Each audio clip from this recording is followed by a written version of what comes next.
Friends, इस धरती पर बीमारियों का इतिहास बहुत ही पुराना है। ये बीमारियां महामारी के रूप में जब जब आई हैं, मनुष्य के साथ साथ जानवर भी इन बीमारियों से बच नहीं पाए। समस्त मानव जाति को बहुत ज़्यादा नुकसान झेलना पड़ा। आज पूरा विश्व कोविड-19 से लड़ रहा है। वैसे तो इस बीमारी को आए लगभग 2 साल होने वाले हैं, लेकिन अभी भी हम इस बीमारी से उबर नहीं पाए। समस्त विश्व ने इस बीमारी से निपटने के लिए अपना जी जान लगा दिया, लेकिन शायद अभी तक इस बीमारी के बदलते स्वरूप को हम पूरी तरह से जान ही नहीं पाए। इस वीडियो में आज हम एक ऐसे ही फ्लू के बारे में बात करने वाले हैं जो भारत के कुछ राज्यों में अपना कहर बरपा रहा है और इससे होने वाली मौतों का आंकड़ा भी काफ़ी डरावना है।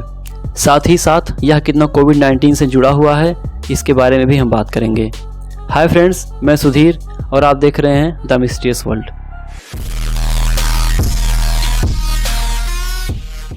फ्रेंड्स, इस बीमारी से सबसे ज़्यादा प्रभावित राज्य उत्तर प्रदेश। उत्तर प्रदेश के ही विभिन्न जिलों में यह जानलेवा बुखार फल फूल रहा है, जिसकी वजह से सरकार की चिंताएं और बढ़ गई हैं। फ्रेंड्स, इस समय उत्तर प्रदेश में लगभग मानसून अपने चरम पर है। ये ऐसा समय होता है जब हवा में नमी ज़्यादा होती है, जिसकी वजह से वायरसों का जन्म और प्रसार दोनों बहुत तेज़ी से होता है। इसलिए बरसात के इन महीनों में बीमारियां भी ज़्यादा होती हैं। पुराने वायरस ही खुद को और मजबूत बनाकर मनुष्य के शरीर पर अटैक करते हैं।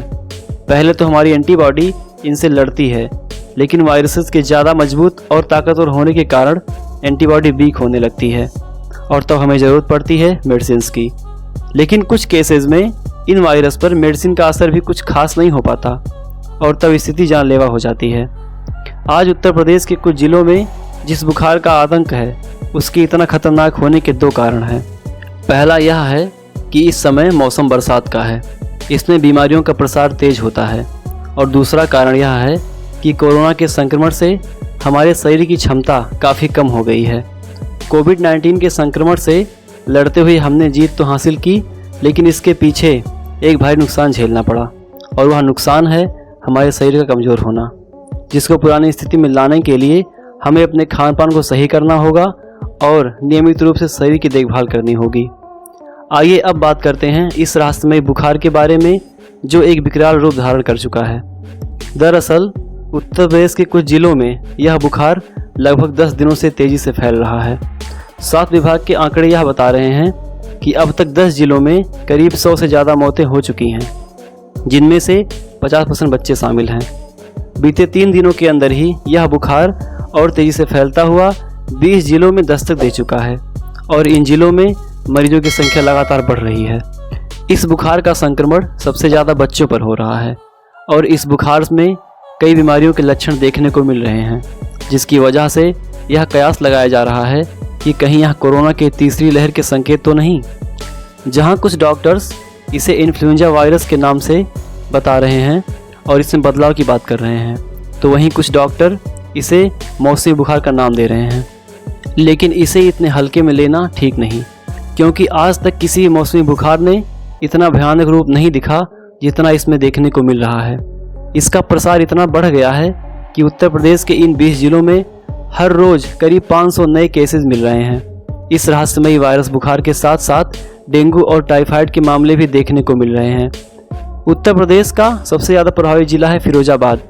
यहाँ अब तक 3700 से ज़्यादा मरीजों का इलाज किया जा चुका है, जिसमें लगभग 2500 बच्चे शामिल हैं और यहाँ 20 से ज़्यादा मरीजों की मौत हो चुकी है। और पूरे यूपी में 100 से ज़्यादा मरीजों के मौत के आंकड़े सामने आए हैं। बुखार के साथ साथ प्रदेश में डेंगू के मरीजों की संख्या बढ़ रही है। डेंगू और बुखार से फिरोजाबाद, मैनपुरी, मथुरा इन जिलों में मौत का आंकड़ा बढ़ गया है। चिकित्सा विशेषज्ञों का कहना है कि भारत में डेंगू के 4 प्रमुख वेरिएंट पाए जाते हैं।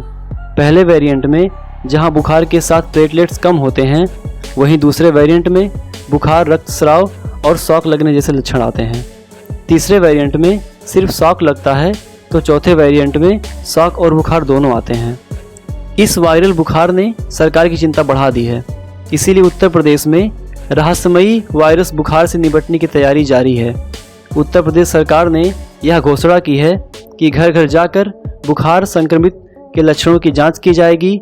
इसके लिए यूपी में 7 से 16 सितंबर तक प्रदेशव्यापी सर्विलांस अभियान चलाया जाएगा। इस अभियान में जरूरी दवाएं और चिकित्सा संबंधी सुविधाएं भी दी जाएंगी। स्वास्थ्यकर्मी बुखार के लक्षणों के आधार पर कोविड-19 की भी जांच करेंगे, जिससे इस रहस्यमय बुखार की सत्यता सामने आ सके। तो फ्रेंड्स, आज की इस वीडियो में इतना ही। और अगर आपने अभी तक हमारे चैनल को सब्सक्राइब नहीं किया है तो फटाफट से इसे सब्सक्राइब करें और बेल आइकन को ज़रूर दबाएं। मिलते हैं अगले वीडियो में एक नई जानकारी के साथ। तब तक के लिए नमस्कार।